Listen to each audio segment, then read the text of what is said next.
तो भाइयों आरसीबी ने टोटल 13 खिलाड़ियों को रिटेन किया है और 12 खिलाड़ी मिनिमम रिलीज होंगे। भाई लोगों आज की इस वीडियो में हम लोग बात करने वाले हैं कि वो कौन कौन से 13 खिलाड़ी हैं भाई लोगों जो कि रिटेन होने जा रहे हैं आईपीएल 2026 के लिए। उससे पहले भाई लोगों दो बड़ी बड़ी अपडेट आ रही है आईपीएल को लेकर। सबसे पहले तो वो जान लेते हैं, फिर हम लोग एक एक करके मैं नाम लेता चला जाऊंगा और हम लोग थोड़ा सा डिस्कस भी करेंगे प्लेयर्स के बारे में और जानेंगे कि क्यों जरूरी है इनका रिटेंशन होना और क्यों नहीं जरूरी है बाकी सारे खिलाड़ियों को रिलीज होने के लिए। भाई लोगों सबसे पहले हम लोग वो अपडेट जान लेते हैं जो आईपीएल के ऊपर है। भाई लोगों 18 से 20 अक्टूबर तक जो है वो रिटेंशन लिस्ट जमा हो जाएगी हर एक फ्रेंचाइजी की तरफ से। एंड भाई लोगों नवंबर जो है वो 10 नवंबर से पहले तक मिनी ऑक्शन का डेट भाई लोगों आ जाएगी। मतलब ये समझ कर चलो कि 20 से 25 नवंबर तक मिनी ऑक्शन यहाँ पर होने वाला है भाई लोगों। एंड सबसे पहले भाई लोगों विराट कोहली रिटेन हो रहा है आरसीबी के लिए। There is only one king, वो है भाई लोगों विराट कोहली। चाहे वो आईपीएल का किंग हो चाहे वो आरसीबी का किंग हो, वो तो रिटेन होंगे ही होंगे और वो हर साल होंगे आरसीबी के लिए। इसमें ना तो मैं कुछ कर सकता हूं, ना बड़े बड़े यूट्यूबर्स और ना बड़े बड़े न्यूज चैनल्स और ना आरसीबी के खुद फ्रेंचाइजी, क्योंकि भाई लोगों वो किंग है विराट कोहली, वो रिटेन हो रहे हैं भाई लोगों।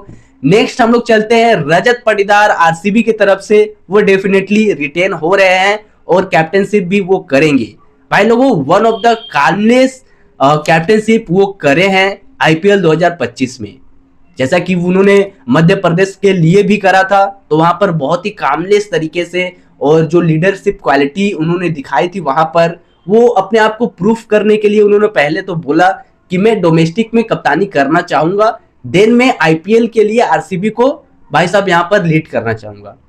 सबसे पहले तो उनका ये कॉन्फिडेंस देखकर भाई लोगों दिल चौड़ा सा हो गया था उस समय जब इन्होंने ये बात कही थी कि सबसे पहले मैं डोमेस्टिक में कप्तानी करना चाहूंगा, तभी मैं आरसीबी को इतना बड़ा फ्रेंचाइजी को अपने हाथ पर ले सकता हूं। उन्होंने भाई साहब कॉन्फिडेंस देखो इस खिलाड़ी का। तो वहां पर मध्य प्रदेश की टीम को जिताया, डोमेस्टिक विजय हजारे ट्रॉफी उन्होंने जीता और भाई साहब आरसीबी को भी जिता दिया। नेक्स्ट लेवल का कप्तानी इन्होंने किया है। एंड देखो ना भाई, आप ही देखो कि 2 मैचों में आई थिंक वो नहीं खेले, उसके जगह पे जितेश शर्मा कप्तानी कर रहे थे। लिटरली वो टारगेट देखो कितना का गया था आरसीबी का भाई साहब। मतलब जस्ट इमेजिन 2 मैच में सिर्फ रजत पाटीदार नहीं खेले थे जिसकी वजह से इतना रन पहुंच गया था, एक में तो बड़ा टोटल डिफेंड करना पड़ा था आरसीबी को, है ना। तो भाई लोगों रजत पाटीदार ही कप्तानी करेंगे। देन उसके बाद तो उनका साथ देने के लिए विराट कोहली है ही, वो 100 क्या 200% रजत पाटीदार का साथ देते हैं, है ना। एंड भाई लोगों नेक्स्ट खिलाड़ी जो है वो तीसरे खिलाड़ी है, वो है भाई लोगों फिल सॉल्ट। आप लोग जो चारों तरफ जो फिल सॉल्ट के रूमर्स को देख रहे हो ना कि फिल सॉल्ट वापस से केकेआर के लिए खेलेंगे, तो ऐसा कुछ नहीं है भाई यार। मैं बता दूं आपको ऐसा कुछ नहीं है। फिल सॉल्ट जो है वो आरसीबी के लिए ही खेलेंगे। दिनेश कार्तिक ने भी एक रील बनाकर इंस्टा पे जारी किया था कि वो कहीं नहीं जा रहे हैं। मतलब समझो किस लेवल तक का रूमर फैल चुका था कि फिल सॉल्ट वापस से केकेआर में जा रहे हैं। तो भाई लोगों ऐसा नहीं है, फिल सॉल्ट जो है वो आरसीबी के लिए ही खेलेंगे और वो डेफिनेटली पावर प्ले का किंग है भाई साहब हमारे आरसीबियंस के लिए, तो वो डेफिनेटली रिटेन हो रहे हैं। एंड भाई लोगों नेक्स्ट खिलाड़ी जो है वो है भाई लोगों देवदत्त पडिक्कल। अब देखो देवदत्त पडिक्कल ने भाई साहब जो काम किया है, जो वो गेम ऑन रखा है, मतलब गेम को चलाते रहा है जिस तरीके से, उस तरीके से भाई साहब पोटेंशियल तो देखती है आरसीबी इस खिलाड़ी में। पोटेंशियल देखती है कि 100% वो पोटेंशियल है इस खिलाड़ी के अंदर। जो देवदत्त पडिक्कल जो है सिंगल डबल, बीच बीच में बाउंड्रीज लगाना हो, 6-4 मारना हो, वो हर एक काम ये बंदा करता है बहुत ही अच्छे तरीके से। ये चीज आरसीबी जानती है, इसी वजह से देवदत्त पडिक्कल को वापस से आरसीबी में बुलाया गया था।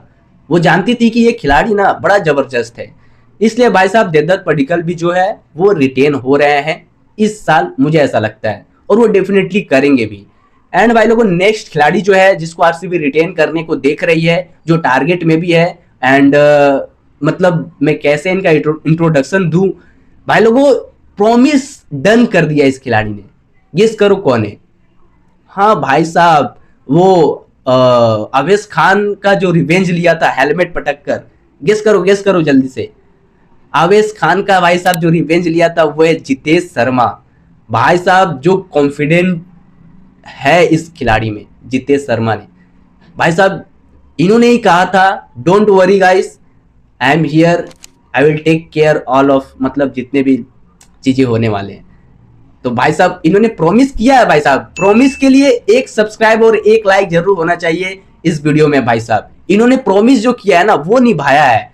मुझे और कुछ अच्छा नहीं लगा जितेश शर्मा के विकेट कीपिंग को छोड़कर, जितेश शर्मा के लिए मुझे और कुछ अच्छा नहीं लगा, लेकिन इन्होंने जो प्रॉमिस किया ना वो निभाया है भाई साहब।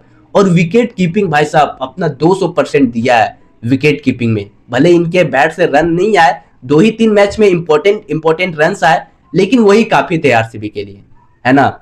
जितना इन्होंने कहा उतना किया भी भाई साहब। और क्या चाहिए हमें एज आरसीबीएन, और क्या चाहिए भाई, हम यही तो चाहते हैं कि जो बंदा कहे वो करे, और उन्होंने किया भी। और यही नहीं, आवेश खान का रिवेंज भी लिया, जो हेलमेट पटक कर जो लिया था, है ना याद। एंड भाई लोगों नेक्स्ट खिलाड़ी जो है वो है भाई लोगों टिम डेविड। एंड देखो Tim David, no one can beat him. Finish के अगर बात आई फिनिश करने की ना, तो no one can beat him.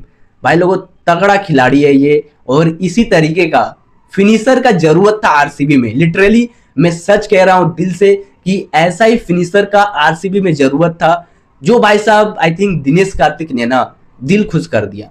वो मेंटर नहीं है भाई साहब, वो हम लोगों का मतलब केयर करने वाला भी एक कोच है जो एज आरसीबीएन के लिए, है ना। वो बड़ा ही अच्छा सोचते हैं दिनेश कार्तिक, वो जानते हैं कि लोगों के लिए क्या सोचना है और थोड़ा प्रैक्टिकल क्या सोचना है ना। फॉरेनर कोच के तरह नहीं है, वो इंडियन कोच है, इसलिए वो बड़ा ही अच्छे तरीके से समझ पाते हैं सभी चीजों। एंड भाई लोगों नेक्स्ट खिलाड़ी जो है जिसको आरसीबी टारगेट कर रही है रिटेन करने को, वो है भाई लोगों यहाँ पर स्वास्तिक चिकारा। जी हाँ भाई लोगों स्वास्तिक चिकारा, एक भी मौके नहीं मिले उनको आरसीबी से खेलने के लिए। खैर वैसा सिचुएशन ही था जहां पर प्लेयर्स को चेंज नहीं किया जा सकता था। मींस दिनेश कार्तिक ने ये कहा था एक इंटरव्यू में आरसीबी के चैनल पे, वो अभी भी अपलोडेड है। उन्होंने कहा था कि स्वास्तिक चिकारा के अंदर जितना पोटेंशियल है, जितना एबिलिटी है छक्के मारने का, मैं इसका केयर करता हूं। और डेफिनेटली इस सीजन नहीं, लेकिन अगले सीजन में जरूर स्वास्तिक चिकारा को मौका दूंगा। ये उन्होंने खुद ही कहा था एक इंटरव्यू में, है ना। वो इंटरव्यू अभी भी पड़ा हुआ है आरसीबी के ऑफिशियल चैनल पे, यूट्यूब में आप लोग जाकर देख सकते हो भाई यार। तो ये जो वादा किया था ना दिनेश कार्तिक ने, इसी वजह से मुझे ऐसा लगता है कि स्वास्तिक चिकारा को रिटेन किया जाएगा इस बार, क्योंकि मौके नहीं मिले ना भाई, उनको प्रूफ करने का मौका कहाँ मिला कि मैं क्या चीज हूं। तो इस बार उनको रिटेन करेगी आरसीबी, और हो सकता है तो खिलाएगी भी। भाई लोगों नेक्स्ट खिलाड़ी जो है वो है भाई लोगों यहाँ पर कुणाल पांड्या।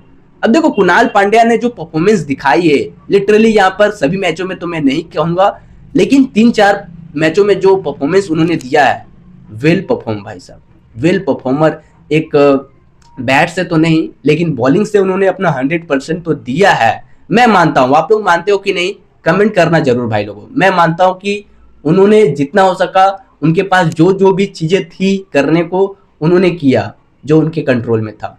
भाई साहब वो एग्रेशन दिखाना, वो मेन मैचेस में विकेट्स चटकाना, वो भाई साहब इम्प्रेस कर गया। और मुझे ऐसा लगता है कि आरसीबी को भी इम्प्रेस जरूर से किया होगा। एंड भाई लोगों 18 से 20 नवंबर तक मुझे ऐसा लगता है कि कुणाल पांड्या को ऑब्वियसली एंड जरूरी भी है रिटेन करने का। तो मुझे ऐसा लगता है कि वो रिटेन हो रहे हैं आरसीबी के लिए, होना भी चाहिए भाई यार, क्योंकि फाइनल में परफॉर्मेंस तो दिया है इस बंदे ने, है ना। नेक्स्ट खिलाड़ी है भाई साहब यहाँ पर रोमेरो शेपर्ड। भाई साहब पावर हिटर बैट्समैन, ये भी आरसीबी के लिए रिटेन हो रहे हैं। एंड भाई लोगों नेक्स्ट खिलाड़ी जो है वो है स्वप्निल सिंह। एक लकी चैंप खिलाड़ी है ये खिलाड़ी, ये बंदा लकी चैंप है भाई साहब आरसीबी के लिए।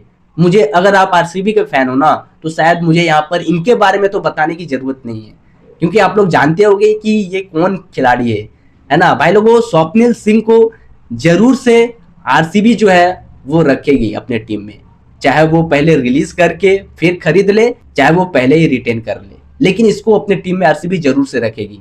एंड भाई लोगों नेक्स्ट खिलाड़ी जो है वो है भाई लोगों Bhuvneshwar Kumar and Josh Hazlewood. ये दो पेसर्स को आरसीबी रिटेन कर रही है भाई साहब यहाँ पर 2026 आईपीएल के लिए।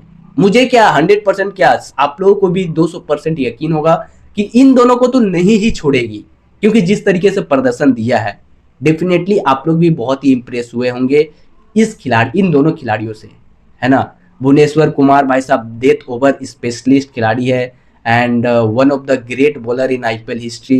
एंड भाई साहब Josh Hazlewood one of the consistent bowler of all time in the world आप कह सकते हो, है ना। कंसिस्टेंट बॉलर है, एक ही टप्पा जहां पकड़ लिया भाई साहब उसी को बस पकड़े चलो, बीच बीच में बाउंसर भी मार दो, बीच बीच में यॉर्कर भी मार दो। वो बड़ा ही सीनियर खिलाड़ी है, वो बहुत ही अच्छे तरीके से जॉस हेजलवुड जानते हैं और उसको एग्जीक्यूट भी करते हैं।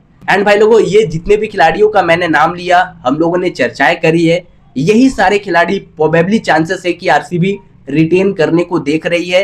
एंड मैंने जितना रिसर्च किया है, जितना पढ़ा, जितना जाना, उन सभी चीज़ों में ये सारे खिलाड़ी आ रहे थे। तो मैंने क्यों ना सोचा कि एक कंप्लीट यहाँ पर 13 खिलाड़ियों का रिटेंशन लिस्ट का वीडियो जारी किया जाए, जो कि मैंने किया। मैंने पहले भी एक वीडियो बना रखा था, लेकिन उसमें 8 ही खिलाड़ियों का था, फिर देन 4 खिलाड़ियों का। तो मैंने सोचा कि ये कंप्लीट वीडियो होना चाहिए आप लोगों के लिए। तो भाई लोगों, ये रही एक कंप्लीट रिटेंशन लिस्ट आरसीबी का। अब देखने वाली इंटरेस्टिंग बात रहेगी कि इन खिलाड़ियों में से किसे रिलीज करने को देख रही है। रिटेन तो करेगी करेगी, लेकिन किसे रिलीज करने को देख रही है, क्योंकि अगर आरसीबी कुछ अलग करने को देख रही है ना, तो फिर यहाँ से जो मैंने नाम लिए, यहाँ से 1-2 खिलाड़ी को जरूर से रिलीज करेगी। मिलेंगे भाई यार दूसरे किसी और वीडियो में बड़ी अपडेट्स के साथ, बड़ी बड़ी न्यूज़ के साथ। तब तक के लिए आप भाई यार चैनल के साथ जुड़ जाओ, चैनल को सब्सक्राइब करके रखो। मिलेंगे भाई यार दूसरे वीडियो में, तब तक के लिए जय हिंद।